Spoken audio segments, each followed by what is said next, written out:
Weak ಇರೋದ್ರಿಂದಾನೇ ನಮ್ಮ ಭಾರತದಲ್ಲಿ ದಿನಕ್ಕೆ 80 ರೇಪ್ ಕೇಸ್ ಆಗ್ತಿರೋದು. ವರ್ಷಕ್ಕೆ 30,000 ರೇಪ್ ಕೇಸ್ಗಳಾಗ್ತಾ ಇದಾವೆ. ಸ್ನೇಹಿತರೆ, ಪಂಜಾಬ್ ಮತ್ತು ರಾಜಸ್ಥಾನ ಗಡಿಯಲ್ಲಿ ಒಂದು ಊರು ಶ್ರೀ ಗಂಗಾನಗರ ಅಂತ ಹೇಳಿ. ಆ ಊರಲ್ಲಿ ಎಂದಿನಂತೆ ಒಂದು ಮಹಿಳೆ ತನ್ನ ಕೆಲಸ ಮುಗಿಸಿ ಮನೆಗೆ ಬರ್ತಾಳೆ. ಬಂದ ಮಹಿಳೆ ನೋಡ್ತಾಳೆ, ತನ್ನ ಮಗಳನ್ನ ಹುಡುಕ್ತಾಳೆ. 13 ವರ್ಷದ ಮಗಳು ಎಲ್ಲಿ ಕಾಣಿಸೋದಿಲ್ಲ. ಅಕ್ಕಪಕ್ಕ ವಿಚಾರಿಸ್ತಾರೆ, ಆದ್ರೆ ಮಗಳು ಎಲ್ಲೂ ಸಿಗೋದಿಲ್ಲ. ಮತ್ತೆ ಫೋಟೋ ತಗೊಂಡು ಊರೆಲ್ಲ ಹುಡುಕ್ತಾರೆ, ಸಿಗೋದಿಲ್ಲ. 18 ಜೂನ್ ಕಾಣೆಯಾದ ಒಂದು ಬಾಲಕಿ ಒಂದು 3-4 ದಿನ ಹುಡುಕ್ತಾರೆ, ಎಲ್ಲೂ ಸಿಗೋದಿಲ್ಲ. ಮತ್ತೆ ತಾಯಾದವಳು ಹೋಗಿ ಪೊಲೀಸ್ ಕಂಪ್ಲೇಂಟ್ ಕೊಡ್ತಾರೆ. 22ನೇ ತಾರೀಕು 22ನೇ ತಾರೀಕು ಪೊಲೀಸ್ ಅವರು ತನಿಖೆ ಆರಂಭಿಸ್ತಾರೆ. ಪೊಲೀಸ್ ಅವ್ರಿಗೆ ಸ್ಟಾರ್ಟಿಂಗ್ ಅಲ್ಲಿ ಯಾವುದೇ ತರ ಕುರುಹು ಸಿಗೋದಿಲ್ಲ. ಹುಡುಗಿ ಎಲ್ಲೋದ್ಲು, ಏನಾದ್ಲು, ಯಾರಿಗೂ ಗೊತ್ತಿಲ್ಲ. ಕೊನೆಗೆ ಒಂದಿನ ಪೊಲೀಸ್ ಒಬ್ಬ ಇನ್ಫಾರ್ಮರ್ ಮೂಲಕ ಹುಡುಗಿ ಜಾಯ್ ಇನ್ ಅನ್ನೋ ಹೋಟ್ಲಲ್ಲಿ ಇದ್ದಾಳೆ ಅಂತ ಗೊತ್ತಾಗುತ್ತೆ. ಮತ್ತೆ ಪೊಲೀಸ್ ಅವರು ಹೋಗಿ ಅಲ್ಲಿ ಹುಡುಗಿನ ಸೆಕ್ಯೂರ್ ಮಾಡ್ತಾರೆ. ಮತ್ತೆ ಆ ಹುಡುಗಿನ ಕರ್ಕೊಂಡ್ಬಂದು ಪೊಲೀಸ್ ಸ್ಟೇಷನ್ ಅಲ್ಲಿ ವಿಚಾರಿಸ್ತಾರೆ. ಇದ್ ದಿನ ಎಲ್ಲಿದ್ರು, ಏನಾಯ್ತು ಅಂತ ಕೇಳ್ತಾರೆ. ಹುಡುಗಿ ಒಂದು ಭಯಾನಕ ಸತ್ಯ ಬಿಚ್ಚಿಡ್ತಾಳೆ. ಏನು 18ನೇ ತಾರೀಕು ತನ್ನ ಗೆಳತಿನ ಮೀಟ್ ಮಾಡಕ್ಕೆ ಹೋಗಿರ್ತಾರೆ. ವಾಪಸ್ ಬರೋ ಟೈಮಲ್ಲಿ ರಾಮ್ ಬಾಬು ಅನ್ನೋ ಈ ರಿಕ್ಷಾ ಚಾಲಕ ಮನೆಗೆ ಬಿಡ್ತೀನಿ ಅಂತ ಕರ್ಕೊಂಡ್ ಬಂದಿರ್ತಾನೆ. ಆಟೋ ಹತ್ತಿದ ಹುಡುಗಿ ಮನೆ ತಲುಪೋದಿಲ್ಲ.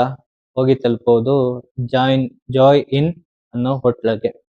ಅಲ್ಲಿ ಜಾಯ್ ಇನ್ ಹೋಟೆಲ್ ಮಾಲೀಕ ಮತ್ತೆ ರಾಮ್ ಬಾಬು ಸೇರಿ ಆ ಹುಡುಗಿನ ಪರ್ಚೇಸ್ ಮಾಡ್ತಾರೆ. ಏನು, ರಾಮ್ ಬಾಬು ಅನ್ನೋ ರಾಮ್ ಬಾಬು ಆ ಹುಡುಗಿನ ಆ ಜಾಯ್ ಇನ್ ಹೋಟೆಲ್ ಮಾಲೀಕನಿಗೆ ಸೇಲ್ ಮಾಡ್ತಾನೆ. ಸೇಲ್ ಮಾಡಿದ ನಂತರ ಆ ಜಾಯ್ ಇನ್ ಹೋಟೆಲ್ ಮಾಲೀಕ ಹುಡುಗಿನ ಬಂಧಿಸ್ತಾನೆ. ಆ ಹುಡುಗಿಯ ಅಶ್ಲೀಲ ಫೋಟೋಗಳನ್ನ ತೆಗೆದು ಎಲ್ಲಾ ಅಕ್ಕಪಕ್ಕ ಇದ್ದ ಹೋಟೆಲ್ಗಳಿಗೆ ವಾಟ್ಸಪ್ ಮೂಲಕ ಕಳಿಸ್ತಾನೆ. ಮತ್ತೆ ಹೋಟೆಲ್ ಇದ್ದ ಸ್ವಲ್ಪ ಕಸ್ಟಮರ್ಗಳಿಗೆ ಆ ಹುಡುಗಿನ ರೇಪ್ ಮಾಡಿಸ್ತಾನೆ. ಏನು, ಗ್ಯಾಂಗ್ ರೇಪ್. ಮತ್ತೆ ಅಕ್ಕಪಕ್ಕ ಇದ್ದ ಸುಮಾರು 5 ಹೋಟೆಲ್ಗಳಿಗೆ ಆ ಹುಡುಗಿನ ಕಳಿಸಿ ಅಲ್ಲೂ ಕೂಡ ಗ್ಯಾಂಗ್ ರೇಪ್ ಮಾಡಿರ್ತಾರೆ. ಸುಮಾರು 30ರಿಂದ 35 ಜನ ಹುಡುಗಿಗೆ ಗ್ಯಾಂಗ್ ರೇಪ್ ಮಾಡಿರ್ತಾರೆ. ಇದು ತಿಳಿದ ಪೊಲೀಸರು ಏನ್ ಜಾಯ್ ಇನ್ ಹೋಟೆಲ್ ಮಾಲೀಕ ಇದ್ದಾನೆ ಅವರಿಗೆ ಮತ್ತೆ ಅಲ್ಲಿನ 2 ಮ್ಯಾನೇಜರ್ಗಳಿಗೆ ಬಂಧಿಸ್ತಾರೆ. ವಿಚಾರಣೆ ನಂತರ ತಿಳಿದು ಬರುತ್ತೆ, ಇಲ್ಲಿ ಸುಮಾರು 110 ಹೋಟೆಲ್ಗಳಿದ್ದಾವೆ. 110 ಹೋಟೆಲ್ಗಳಲ್ಲಿ 40ಕ್ಕೆ ಮಾತ್ರ ಲೈಸೆನ್ಸ್ ಇದೆ. 40ಕ್ಕೆ ಮಾತ್ರ ಲೈಸೆನ್ಸ್ ಇದೆ. ಇನ್ನು 70 ಹೋಟೆಲ್ಗಳು ಲೈಸೆನ್ಸ್ ಇಲ್ಲದೆ ನಡೀತಾ ಇದಾವೆ.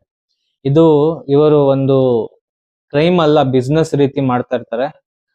ಇವರಿಗೆ ಗೊತ್ತೇ ಇರೋದಿಲ್ಲ ಇದು ಕ್ರೈಮ್ ಅಂತ. ಅಷ್ಟು ದೊಡ್ಡ ರಾಕ್ಷಸರು. ರಾಕ್ಷಸರನ್ಬೇಕು ಏನನ್ಬೇಕು, ಇವರಿಗೆ ಇನ್ನೊಂದು ದೊಡ್ಡ ಪದ ಇಲ್ಲ. ಸುಮಾರು 30 ಜನ ಒಂದು 13 ವರ್ಷದ ಬಾಲಕಿನ ರೇಪ್ ಮಾಡಿರ್ತಾರೆ.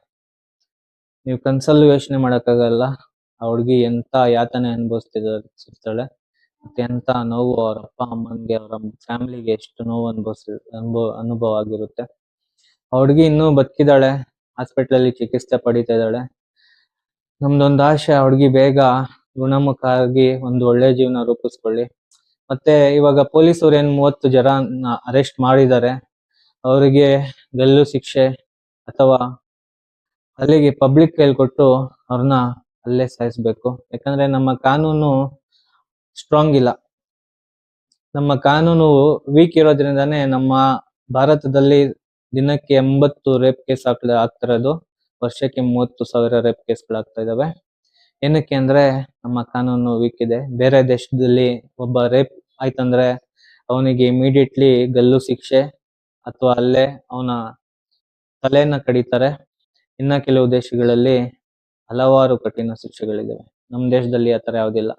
ಪವರ್ ಮತ್ತೆ ದುಡ್ಡಿತ್ತಂದ್ರೆ ಎಲ್ಲಾ ಒಂದ್ 2 ತಿಂಗಳ ಒಳಗಡೆ ಇರ್ತಾರೆ, ಮತ್ತೆ ಆಚೆ ಬಂದ್ಬಿಡ್ತಾರೆ. ಇಲ್ಲ, ಯಾವ್ದಾನ ಒಂದು ಪೊಲಿಟಿಕಲ್ ಪಾರ್ಟಿ ಸೇರ್ಕೊಳ್ತಾರೆ. ಆ ಪೊಲಿಟಿಕಲ್ ಪಾರ್ಟಿಯಿಂದ ಸ್ವಲ್ಪ ಪವರ್ ಸಿಗುತ್ತೆ. ಆ ಪವರ್ ಯೂಸ್ ಮಾಡ್ಕೊಂಡು ಅವರು ಆಚೆ ಬರ್ತಾರೆ. ಇದು ನಮ್ಮ ದೇಶದ ಸ್ಥಿತಿ.